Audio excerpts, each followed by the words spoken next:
Todos, sejam bem-vindos a mais uma videoaula, onde vamos abordar sobre eletrólise, falando da pilha de Daniel.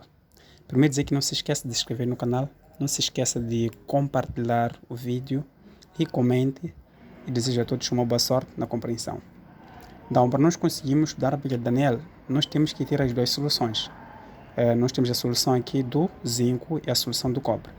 A única coisa que vocês devem saber para que haja o estudo da pilha de Daniel é que é necessário com que o zinco possa perder uma quantidade, ou seja, o zinco perde eletrões para o cobre, é o que nós devemos saber. Então, não só podemos fazer o estudo de Daniel quando existir uma perda de eletrões. Então, o zinco é que perde eletrões para o cobre. Então, aqui imaginemos as duas soluções, onde nós temos a solução do sulfato de zinco e temos uma solução do sulfato de cobre. Esta solução de zinco é uma solução incolor, esta solução aqui é uma solução azul. Então, o que nós devemos saber é que se nós temos aqui a quantidade de zinco, nós temos que o zinco é que perde eletrões para o cobre. Então, nós temos aqui uma quantidade do que é de zinco e temos aqui o cobre. Sua valência, temos aqui mais 2 eletrões na sua valência e temos mais 2 na sua valência. Então, nós sabemos que temos que interligar isso aqui porque nós estamos a trabalhar com a pilha de Daniel. Então, sendo assim, para nós conseguirmos acender a lâmpada, é necessário que esta solução esteja ligada a esta outra solução. A pressão aqui na solução aqui existe um fio que liga as duas soluções, né? Existe um fio que liga as duas soluções, em que este fio aqui é colocada neste ponto aqui uma certa lâmpada, né? Esta aqui é uma certa lâmpada. Então, para que acenda essa lâmpada é necessário que a quantidade de eletrões sejam transferidos do zinco para o cobre. Então, depois daí, o que acontece é que neste ponto aqui a lâmpada não acende de imediato. Então, para que essa lâmpada acenda, por exemplo, é necessário que haja uma ponte salina. Ou seja, por mais que nós tenhamos duas soluções que estão interligadas com fio, é necessário que haja uma ponte salina. Então, por exemplo, aqui coloca-se uma certa ponte, neste ponto aqui, que liga as duas soluções. Em que esta ponte, essa caneta já não está boa, em que esta ponte aqui chama-se ponte salina. Nestes dois pontos aqui, nós temos essa ponte aqui. Liga esta ponte, coloca-se aqui uma certa ponte, em que esta ponte é uma ponte salina. Essa ponte serve como ponte para a transformação da solução deste ponto para este ponto, ou seja, na solução do cobre, do zinco para o cobre. Então, esse ponto aqui chama-se ponte salina, né? Em que é uma solução que é espécie de gel, né? Mais água ou o KCl. Então, onde transformamos eletrões de um lado para o outro. Então, como nós temos o zinco e o cobre, o zinco, o que acontece com o zinco é que o zinco, esse aqui sofre corrosão, né? Então, se isto aqui sofre corrosão, este aqui ganha eletrões. Nós estamos a dizer que o zinco perde eletrões para o cobre. Então, se sofre corrosão, é no sentido do quê? De que aqui nós colocamos um ponto onde isto aqui é corroído, né? Sofre corrosão. Neste ponto aqui sofre corrosão. Então, se sofre corrosão, significa que esta solução, ou este metal do zinco, ele gasta-se ao longo do tempo. Então, gastando, esta parte aqui vai aumentando do tamanho. Neste ponto aqui, aumentando do tamanho. Então, se sofre corrosão, isso significa que o zinco sofre oxidação. Ou seja, quando os eletrões saem do ponto para o outro, significa que este aqui sofre oxidação. Então, nós temos aqui o zinco e depois temos aqui o sulfato, 2 eletrões menos. Também aqui temos o sulfato, também 2 eletrões da valência também menos. Então, neste processo, nós sabemos que o zinco sofre, ou seja, o zinco é o que sofre corrosão. Então, tudo que sofre corrosão significa que este aí perde eletrões. Então, nós temos aqui o zinco, né, que transforma eletrões, ou seja, transfere eletrões de um lugar para o outro. Então, nós temos aqui uma transferência de eletrões para este ponto, ou seja, sempre tem transformação de eletrões deste ponto para este outro ponto. Ou seja, podemos apresentar aqui, nessa ponte salina. Então, significa que na ponte salina há uma transferência de eletrões neste ponto. Essa aqui está à espera para receber esta quantidade de eletrões que são transferidos de um ponto para o outro. Então, é nesse momento que permite com que a lâmpada aqui possa acender através da ponte salina. Não, o que acontece aqui? Se nós estamos a dizer que o zinco perde eletrões, significa que o zinco transforma-se no zinco, né, 2+, em que este aqui perde eletrões. Então, quando perde eletrões, uma vez que nós estamos a dizer que sofre corrosão, significa que é oxidação. Então, aqui neste ponto aqui temos uma oxidação. O que vocês devem notar é que esta quantidade de eletrões que existe aqui significa que quando sofre uma oxidação, a quantidade de eletrões fica na parte dos produtos. Ou seja, quando os eletrões ficam na parte dos produtos, significa que é uma oxidação.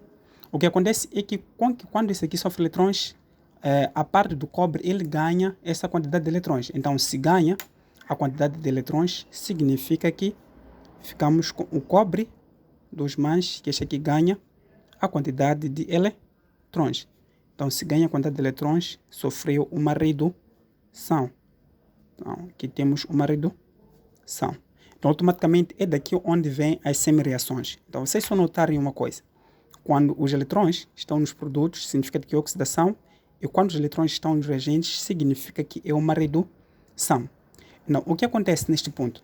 Se esta parte aqui é a oxidação, ou seja, sofre a oxidação, neste ponto, nós podemos notar aqui a oxidação. Colocamos aqui a oxidação. E aqui colocamos a redução, neste outro ponto. Então, se esse ponto aqui sofre uma redução, este ponto aqui sofre uma oxidação, quando há perda de eletrões, significa que tem sinal negativo. Né? E quando há ganho de eletrões, ou seja, quando há perda, porque a oxidação perde eletrões, este aqui ganha, fica com sinal positivo. Então, sempre que um elemento perde eletrões, ou seja, oxida, esta parte aqui é chamada a parte do ânodo. Logo, essa outra parte aqui é chamada de cátodo. Né?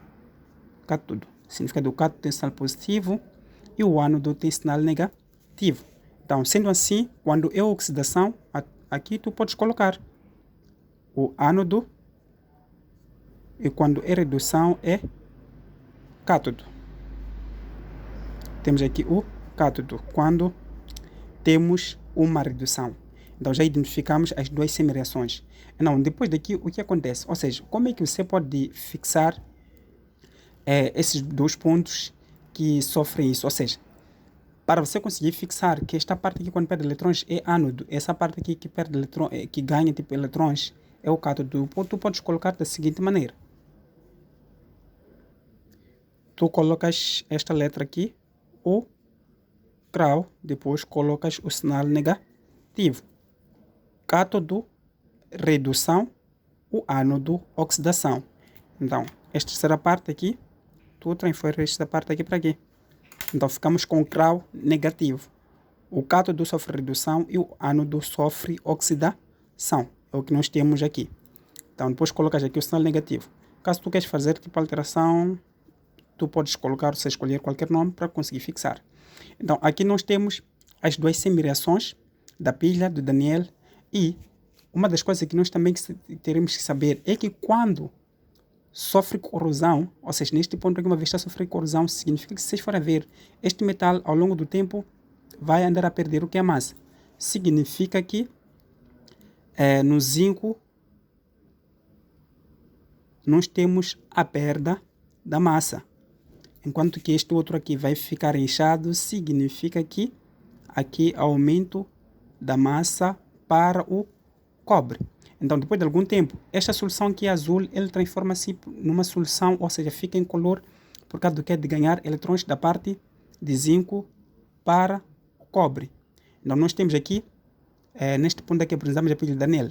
Então, mas também um dos detalhes que vocês devem saber é que também podemos representar isso aqui na forma UPAC, né? Na forma de pedir na forma UPAC. Quando pedem isto aqui na forma UPAC, é muito simples. O que perde eletrões fica neste ponto aqui. Ficamos com Zn bar Zn CO2+, duas barras que representam a ponte salina, ficamos com CO2+, e barra CO. Então, significa que o que perde fica do lado esquerdo, o que ganha fica do lado direito. Então, digamos que isto aqui é um cátion para formar para metal. Então, cátion por quê? Porque perde eletrões, e metal porque ganha eletrões. Então, aqui temos a oxidação e aqui temos a redução neste ponto. E quando te pedem para você calcular tipo, a diferença do potencial, os valores já estão tabelados. Então, o valor tabelado, ou seja, a diferença do potencial para o zinco é um valor de menos 0,76 volts. É o valor já tabelado. E para o cobre é o valor de mais 0,34 volts. Então, tendo esses dois valores, tu podes calcular o valor de diferença do potencial de EPP, que às vezes pode chamar de FEM, que será igual a eletrão de redução maior menos eletrão de redução menor. Ou tu podes colocar isso aqui em formas modulares, aí ver que o resultado vai dar na mesma. Então aqui temos o mais 0,34 menos, e aqui temos menos 0,76. Então aqui calculamos a diferença do potencial. Vimos que, ou seja, onde calcular, onde ver que vai dar um certo valor. Então, este aqui será o nosso valor da diferença do potencial. Então, não se esqueça. A única coisa que você deve saber na pílula de Daniel é o que perde eletrões. Tu sabes que é zinco que sofre corrosão para formar o quê? O cobre. Eletrões para o cobre. Então, significa que o zinco perde, enquanto que o cobre ganha. Temos aqui uma ponte salina, onde é formado por gel, água e o KCl. Então, para que essa lâmpada possa acender, é necessário que haja tipo a transferência dessa quantidade de eletrões de uma solução para outra solução. Então, é assim que nós chamamos de Daniel. Estas aqui são as semireações. Quando os eletrões ficam nos produtos, significa de que a oxidação. Quando ficam nos reagentes, é a redução. Este aqui também é outro nome em particular. O que acontece é que quando é oxidação, chama-se agente redutor. Então, este aqui é um agente redutor. Logo, esta outra parte aqui é um agente oxidante. E daí nós temos o estudo da nossa pilha de Daniel. Até a próxima aula. Não se esqueça de compartilhar o vídeo, comentários, e muito obrigado se gostou da aula. Passe bem.